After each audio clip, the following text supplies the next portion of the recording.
तो आप सभी को नमस्ते प्रणाम। मैं आपका अपना ठाकुर प्रखर सिंह और रात के 10 बज चुके हैं और कहानी का जो सिलसिला है बदस्तूर जारी है।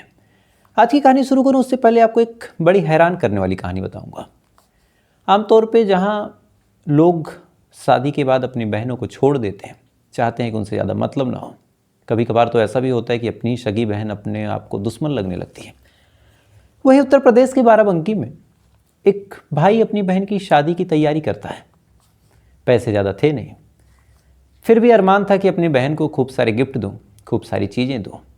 पैसे भी नहीं थे, फिर भी जैसे तैसे करके उसने फैसला किया कि अपनी बहन को एक एलईडी टीवी और एक अंगूठी देगा।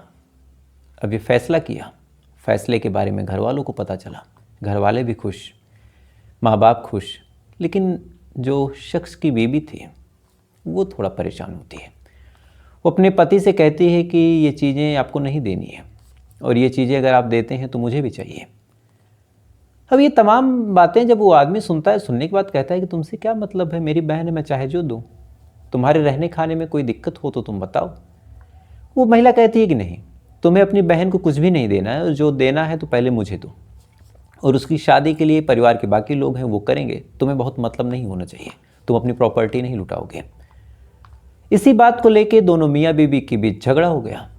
पति ने साफ साफ कह दिया कि तुम्हें इन सब चक्करों में नहीं पड़ना है, मेरी बहन है, मैं चाहे जो दूँ अपनी कमाई से दे रहा हूँ, कोई तुम मायके से जो लाई हो उसमें से तो दे नहीं रहा। लेकिन बीबी अब ये बात बर्दाश्त नहीं कर पाती। इसके बाद दोनों के बीच आए दिन झगड़ा होने लगा। झगड़ा जब आगे बढ़ा तो भी कल की बात है, बीबी अपने भाइयों को बता देती है और बताने के बाद कहती है कि मुझे बदला लेना है और आप लोग आइए। अब एक तरफ एक भाई अपनी बहन के लिए अगर कुछ कर रहा था तो इस महिला को खराब लग रहा था, वहीं ये महिला अपने भाइयों को बुला लेती है। भाई भी अपने बहन को बचाने के लिए एक दूसरे भाई के पास आते हैं और आने के बाद फिर इस शख्स से झगड़ा करना शुरू करते हैं। अब उधर उसके भाई कई, वो महिला भी, इधर ये बेचारा अकेले पड़ जाता है। उसके बाद वो तमाम लोग इस आदमी को दौड़ा दौड़ा के पीटते हैं, तब तक पीटते हैं जबकि इसकी हालत बुरी तरह ख़राब नहीं हो जाती है। अब हालत बुरी तरह ख़राब, जब इन लोगों को लगा कि अब ज़्यादा हो गया, उसको लेके हॉस्पिटल जाते हैं। वहाँ पे उसका इलाज होता है, लेकिन डॉक्टर अंत में उस शख्स को बचा नहीं पाते हैं और अंत में उस शख्स की मौत हो जाती है। अब जैसे ही मौत होती है, फ़ौरन मामला पुलिस में जाता है। पुलिस आती है, आने के बाद अब गिरफ्तार करती है, तमाम लोगों से पूछताछ करती है। तो ये कहानी यही निकल के सामने आई कि एक भाई अपनी बहन को गिफ्ट ना दे दे, इसके लिए एक बहन के कुछ भाई आते हैं और इस भाई को मार देते हैं। तो अपने आप में कितनी हैरान करने वाली ये कहानी थी। अब आते हैं आज की कहानी की बात करते हैं। और आज की कहानी की बात करूं तो आज की कहानी पुलिस, मुखबिर, जांच पड़ताल, इन तमाम चीज़ों का एक ऐसा नायाब नमूना आपको दिखाएगा कि आप भी हैरान हो जाएंगे कि पुलिस महकमे में एक छोटा सा सिपाही, एक छोटा सा हौलदार, एक कांस्टेबल कितना इनपुट रखता है। एक छोटा सा सिपाही या फिर एक छोटा सा हवलदार, जिसको हम मूवीज़ में देखते हैं कि वो लाठी लिए पहुंच जाता है, पुलिस वालों के पीछे चलता है, खासकर बड़े आला दर्जे के ऑफिसरों के। उसकी कोई हैसियत नहीं होती। दरोगा ने कहा गिरफ्तार करो तो उसने गिरफ्तार किया, उसने कहा दरवाज़ा खोलो तो उसने दरवाज़ा खोला। लेकिन आज की कहानी में आप जानेंगे कि हाँ, एक हौलदार, एक कांस्टेबल अगर सच में काम करना चाहे तो उसका खुद का एक ओहदा कितना ऊँचा होता है। अब ऐसा किस लिए कह रहा हूँ, अब आपको पूरी कहानी के माध्यम से बताता हूँ। 2 दिसंबर साल 1990, यानी आज से अगर जोड़ें तो 34 साल पहले की बात है। 2 दिसंबर साल 1990 में मुंबई में एक जगह लगती है, अंधेरी। और इसी अंधेरी में एक इलाका है, मरोल इलाका। और इसी मरोल इलाके में एक जगह है, ब्लासम सोसाइटी। और वहीं पे एक शख्स रहा करता था जिसका नाम था क्रिस्टन अमन्ना, उम्र लगभग 22 साल। क्रिस्टन अमन्ना की एक बहन थी, उसने शादी कर दी थी। शादी जिससे की थी उसका नाम था स्टीव डेविड। अब शादी हो गई, शादी होने के बाद बहन अब स्टीव डेविड के पास रहने लगी। लेकिन इधर जो स्टीव था, कुछ टाइम तक तो उसकी बहन से ठीक ठाक तरीके से रहता है, ठीक ठाक तरीके से बातचीत करता है। लेकिन एक वक्त के बाद स्टीव डेविड जो था, उसका रवैया अपनी बहन के प्रति बदलने लगा।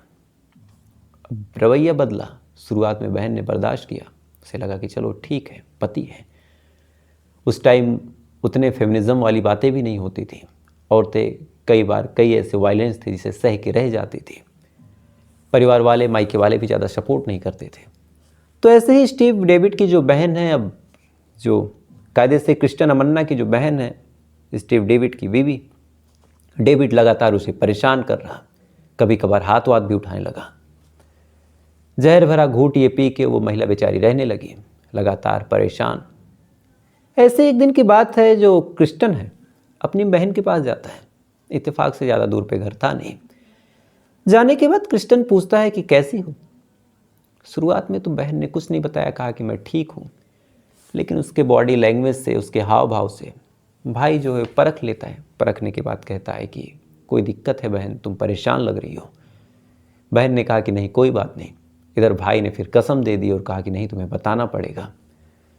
तो जब कसम दे दी तो फिर बहन ने भी बताया कि जो तुम्हारे जीजा जी हैं यानी डेविड, वो मुझे मारते पीटते हैं, परेशान करते हैं, शराब वगैरह पी के आते हैं तो गाली गलौज करते हैं, मैं खाना बनाती हूँ खाना फेंक देते हैं। अब ये तमाम चीज़ जब बहन बताती है और भाई सुनता है तो सुनने के बाद काफ़ी नाराज़ हो जाता है और कहता है कि जीजा कितनी कैसे हिम्मत हो गई कि मेरी बहन को मारे पीटे। अब जो क्रिस्टियन था वो डेविड से बातचीत करने का फैसला करता है। शाम होती है, डेविड वापस आता है घर पे घूम टहल के। इसके बाद क्रिस्टियन अपने जीजा से पूछता है कि तुम मेरी बहन को क्यों मारते पीटते हो, क्यों ऐसा करते हो। अब डेविड जब ये बात सुनता है तो वो भी नाराज कि मामला घर का था, मेरी बीवी की हिम्मत कैसे हुई कि अपने भाई को कुछ बताए।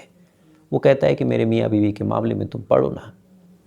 इस पर क्रिस्टियन कहता है कि अगर आज के बाद तुमने मेरी बहन को कुछ कहा या फिर उसे मारा पीटा, उसके ऊपर हाथ उठाया, उससे ऊंची आवाज़ में बात भी की, तो तुम्हारे लिए अच्छा नहीं होगा। अब क्रिस्टियन इतना कहता है, कहने के बाद वहाँ से चला जाता है। डेविड गुस्से में दांत भींच के रह जाता है। उसे लगने लगता है कि मियाँ बीवी के मामले में ये कौन है बोलने वाला।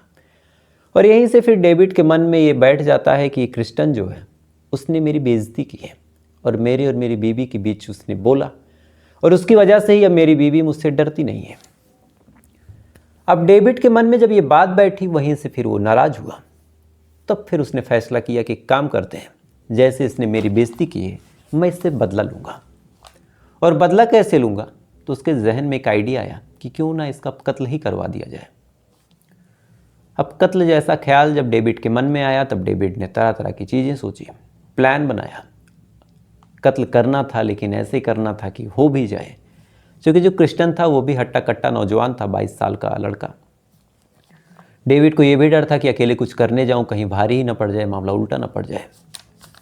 अब डेविड प्लान बनाता है। उस टाइम 1990 में ना ज़्यादा मोबाइल फ़ोन वगैरह तो शायद थे ही नहीं, बहुत कम लोगों के पास थे। टेलीफोन वगैरह भी थे बहुत महंगे थे। एक आम नागरिक के लिए ये तमाम चीज़ें अफोर्ड करना बड़ा मुश्किल था। अब परेशान डेविड इधर उधर भटक रहा। इसी दौरान उसकी मुलाकात एक रिक्शा वाले से होती है जिसका नाम था जहांगीर दीन मोहम्मद शेख। अब जहांगीर से जब मुलाकात हुई, उसके बाद दोनों के बीच दोस्ती हो गई इत्तेफाक से। दोस्ती में फिर दोनों ने अपने सुख दुख शेयर किए। और इसी दौरान जो स्टीव डेविड था उसने बताया कि कैसे जो क्रिस्टियन अमन्ना है उसने मेरी बेइज्जती की और मुझे उससे बदला लेना है। अब जहांगीर दीन मोहम्मद शेख ने जब ये बात सुनी, उसे भी लगा कि हाँ, इसमें तो मेल ईगो हर्ट हुआ है, पत्नी के आगे साले ने बोला कैसे। तो फिर जहांगीर भी उसमें कहता है कि ठीक है। इसी दौरान 4 लोग और आ जाते हैं। एक का नाम संतोष, दूसरे का नाम पास्कल, तीसरे का नाम किशोर, एक कोई और था। ये लोग भी आ जाते हैं। आने के बाद फिर बात होती है। सब लोग कहते हैं कि हाँ, जो क्रिस्टियन है उसने गलत किया, अगर तुमने बीवी को मारा तो वो कौन होता है बोलने वाला। अब यहीं से फिर सारे लोग एक होते हैं और सबके जहन में एक चीज़ आती है कि क्रिस्टियन को मारना है, लेकिन अब कैसे। तो फिर इसके लिए इन्होंने साजिश करनी शुरू की। पहले उसकी रेकी की कि कहाँ आता है, कहाँ जाता है, किससे मिलता है, अगर उसको मार दिया जाए तो उसके साइड से बोलने वाले कितने लोग हैं, अगर उसको मार दिया जाए तो उसके केस की पैरवी कितने लोग करेंगे। ये तमाम चीज़ें जब इन लोगों ने रेकी कर ली, तमाम तरह के प्लान फिट हो गए। आपस में डिस्कस हो गया कि हाँ, मारना है, क्या करना है, कैसे करना है। इसी दौरान 2 दिसंबर साल 1990 की ये बात है, जब एक पार्टी होती है। इस पार्टी में इत्तेफाक से क्रिस्टियन अमन्ना भी आया था, इधर स्टीव डेविड भी आया था, ये तमाम लोग भी मौजूद थे। पार्टी में फिर से जब डेविड और क्रिस्टन अमन्ना एक दूसरे के आमने सामने होते हैं तो फिर से उसी टॉपिक पे बातचीत होने लगती है, चूँकि क्रिस्टन पूछता है कि क्या तब से तुमने मेरी बीवी को परेशान तो नहीं किया। ये बात जब डेविड सुनता है वो नाराज़ होता है, कहता है कि तुम इस तरह से मेरी बेइज्जती कर रहे हो। इसी बात को लेकर दोनों के बीच कहासुनी शुरू हो जाती है। तभी वहाँ पे जहांगीरदीन मोहम्मद, संतोष, पाशकल और किशोर ये भी आ जाते हैं। आने के बाद फिर इन्होंने जो क्रिस्टन अमन्ना है उसको पकड़ लिया और पकड़ने के बाद उसको ये लोग मिलकर पीटना शुरू करते हैं। अब क्रिस्टन बुरी तरह मार खा रहा, अकेले अपने बचने की कोशिश कर रहा, उसके भी हाथ में जो कुछ आ रहा वो चला के मार दे रहा। लेकिन ये लोग ज़्यादा थे, क्रिस्टन कम था। लेकिन काफ़ी टाइम तक जब वो भी स्ट्रगल करता है, इसी दौरान जो जहांगीरदीन मोहम्मद है वो एक खंजर निकालता है और खंजर निकालने के बाद क्रिस्टन अमन्ना के पेट में वो खंजर उतार देता है। अब जैसे ही खंजर उतारता है फ़ौरन क्रिस्टन अमन्ना शांत पड़ जाता है। उसके बाद ताबड़तोड़ उसके पर वार किया जाता है। थोड़ी देर तक क्रिस्टन अमन्ना तड़पता है और तड़पने के बाद अंत में क्रिस्टन अमन्ना की जान चली जाती है।